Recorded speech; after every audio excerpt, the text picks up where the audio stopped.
How to change the bobbin on your ABM CNC Quilter. First step is to lower the trap door. You do this by releasing the two levers, one on the left side, one on the right side. Make sure you support the door and let it down gently. Pause.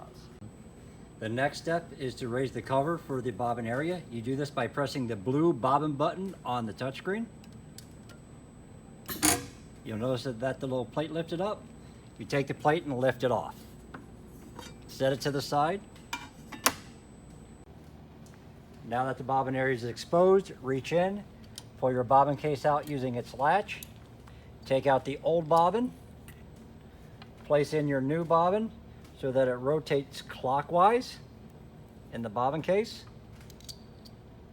And of course, trim off any excessive thread and place the bobbin back in, making sure that you hear it snap as it enters.